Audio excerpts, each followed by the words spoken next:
Morning, mic drop podcast sessions we're doing today. My name is Mohammed. You can call me Mo. I work with the people seeking asylum and refugees, and also I've been working with the Many Hands One Heart since its start. Many Hands One Heart is a group that supports LGBT plus people seeking asylum and refugees in Liverpool. Today we've got Kevin, is one of the oldest, if not the oldest member of the Many Hands One Heart. He started coming from the first meeting that we had in the Central Library. Hi Kevin, how are you? Hi, I'm fine, thank you. And you? Not too bad, not too bad. A lot better seeing you. Just going back to the first day we had that meeting in the Central Library. We were sitting there, me and a few other people from the Sayre House and Armstead. And we were quite nervous, thinking nobody's going to turn up. And as a matter of fact, we sat there for a while, and there were people from Manchester there. And we just thought, that's it, no one is going to turn up. And one by one, 4 people turned up, and you were one of the first ones that came in. I don't know if it was your first or second person. Yeah.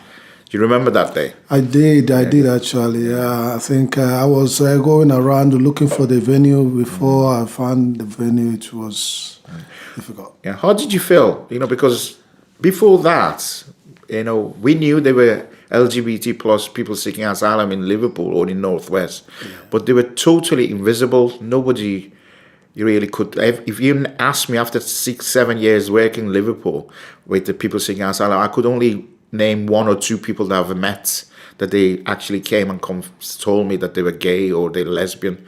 How did you feel? Were you nervous? Were you apprehensive? Were you excited?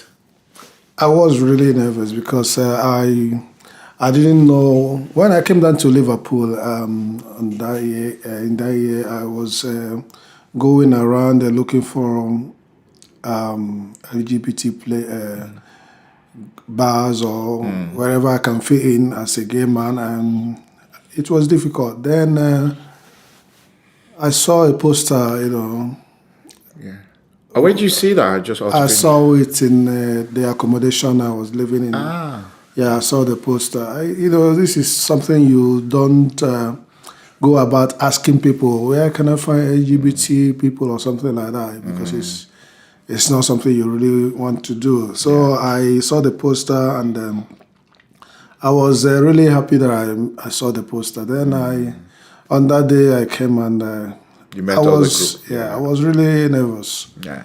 And we chose the name on that meeting, or maybe the next meeting, we Many did. Hands One Heart, and you had a role in choosing that name. Can you tell us what was the reason you used Many Hands One Heart, or why you suggested that name? It was, I think, the second or third meeting we met, and we chose the name because we wanted something that will, unify the group or other people seeking asylum from different countries, different races, So we think that many hands, one heart, is something that can bring, people together, and something that, Yeah, I also remember actually that was one of the reasons, but another reason was, even at those early stages, the members that they were there, they didn't want a name that would actually identify the group as a LGBT plus group. They were so apprehensive, they were so sort of nervous. They didn't want to actually say, oh, we are actually, this group is for the LGBT. Although, there was a rainbow there and all that sort of thing, but the name itself didn't actually have any clue. They didn't give any clue about this group is for the homosexuals, and that was something that a lot of members at the start, they were quite nervous. Yeah. And today, although it's still some members, they are very they don't want their sexual identity to be known by everybody else. But a lot of members, they don't have any problem with that, and it showed that there's been some sort of a progress in the mentality. Don't you think so? Yeah, I do. Initially, I can say that the reason why the members were feeling nervous and other was because we were not living in a accommodation that we could call our own. We were living in accommodation where you have a lot of people from different countries who do not know anything about or who do not accommodate LGBT people. And we come from countries that persecute LGBT people. So we really didn't want to, make it Yeah. something that. Just sorry to interrupt you, but let's go back to what you said about your country because you're from Nigeria, is that I right? do, yeah. How old are you, Kevin? I am 42 now. Yeah. You don't look it, and you look a bit older. And what I was going to say is, Don't mind my beard. I'm only joking. What I was going to say is, obviously, I wanted to actually ask you, when did you realize about your sexuality? How old were you when you sort of realized that you're a gay man? Oh, this is something that you cannot, say that I know from this year or from this year. It's something that you feel. You can't really put a finger that this is the year I know that. No, I wouldn't say exact year or when you were a teenager. During your teen, you start trying to find where you fit in. You get some feelings and you don't know what they are, and you ask yourself, what is this feeling? And you're trying to fight it off, and but you. Why did you have to fight it out? Because you think so many people think that it is not normal. This is not a normal behavior, and you think that coming from where you come from, you see people talking about gay men or lesbians are evil. They are this, and they are not normal. From churches, you hear they will go to hell, and they tell you that the behavior or what their feelings are not normal. But is it illegal in Nigeria? It is. Yeah. It is really. It is. Yeah. And did you ever had any problem in regard to authorities or with the mob? In regard to your sexuality, did they ever harass you, or I don't know, beat you up, or persecute you when you were back home in Nigeria? I can't say that I had, but during that period, you never come out. You never came out. Yeah, you don't come out. Yeah, but you do it without people knowing. But now, due to the law, the government has passed, or the bill the government passed in some years back, I think it's giving the authorities more power and people to prosecute him. And if you listen to news or read news from the tabloid in Nigeria, you see a lot of things happening to gay men. Homophobic stuff, yeah. And in regard to your family, I don't know, your parents or your siblings, uncles, aunts, do they know about your sexuality? Do they know that you're gay, or did you hide it from them as well? I did. I hid it from them, but my uncle, I think he had a clue. He had a clue. My mom was late before, when I was young, so she didn't know. My dad, I didn't know my dad. Did they put any pressure on you to get married or have a girlfriend? Yeah, they did a lot because. And because of that, I tried to do one stupid thing that I did here, which I think affects my case today, because of the expectation. At my age, I'm supposed to have, according to tradition, supposed to get married and have kids. I at the time. Try to marry somebody, just to let them know that, I am still, but it's something that.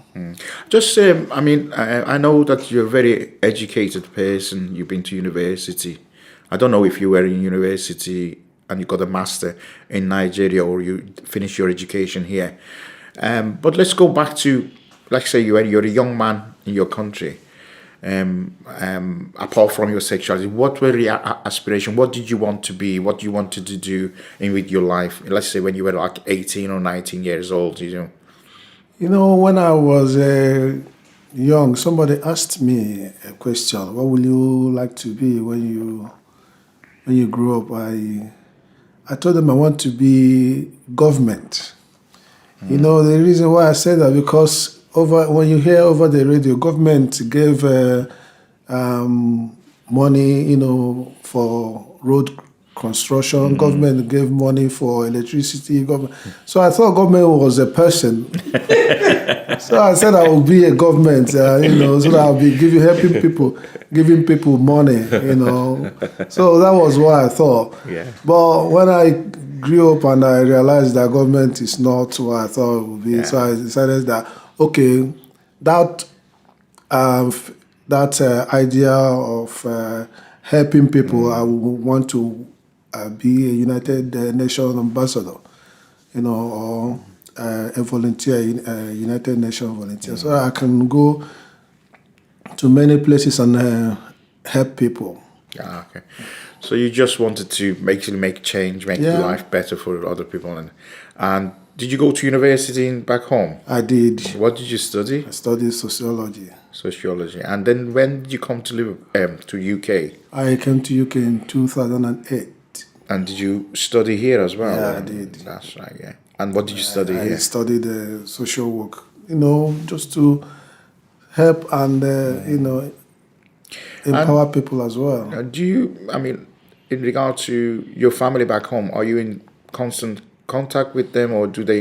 You know, no. Is it because of your sexuality, or is it because you know what's? I don't really. If you don't want to talk about it, just. I don't really. I only have my uncle's children, my cousins. You know, but we don't.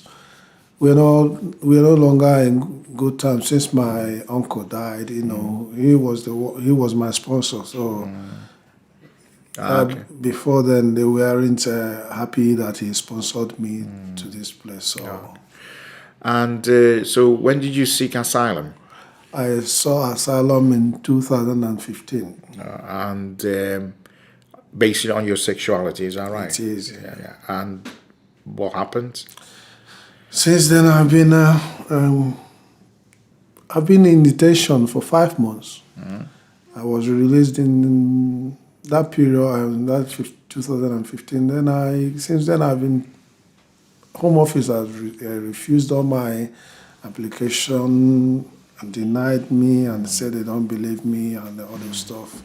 But I am still going through it, you know. If you don't mind me asking you, obviously if you don't want to answer, that's fair enough, you know. I believe you were homeless for a period of time. I was. I think, I was. I was homeless. Did you live in the streets or did you? I did. I did sofa surfing. That was 2 nights. Thank God it was a summer period. I slept at the back dock, you know, outside. Yes. I slept there. I was very, very scared, very, very afraid. I didn't know what was going to happen.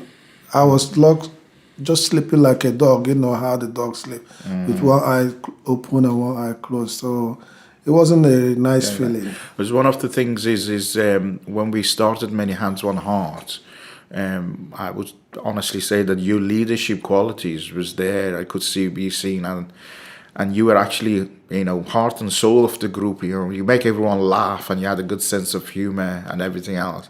And I gradually noticed that you became a little more, you know, sort of recluse, or you didn't want to, you know. And I remember, you know, like you disappeared for a while, and then I saw you in the streets. I think it was in Kensington, and you know, you didn't look very well, but you didn't want to say anything. I think my impression is that you didn't want to share it with other people. You're a very proud person. Is that right? Yeah, the things you know, you go through, and you don't know where to seek help. And you don't. It's something that I don't go about telling people about it. So you can always tell me, because that's my job, sort of it thing. was really, really a difficult period for me. And you're in an accommodation now. You apply for Section 4, is that right? Yeah. Which means that you can basically you can get access to accommodation and some help from Home Office, while you're waiting for fresh claim and all that. Okay, so let's put this way, let's hope, and I'm sure that that's a good possibility, that you get your status and you become, a refugee, or you become a citizen of this country. Where do you see yourself in 5 years' time if that happened? First of all, I have to go back and do maybe a fresher course for my for the course that I studied. So to get a job. From there, I'll see maybe my aspiration and my see if I can get a job in the United Nations. Just like my dream, to be the person that will, make a change and. You want to contribute to this? Yeah, I think, and also help people that are going through what I'm going through now. I'm sure you can actually be absolutely positive. You can make a positive contribution to this country and to the LGBT plus people seeking asylum. Thanks very much, Kevin. Thank you. All right, see. Yes.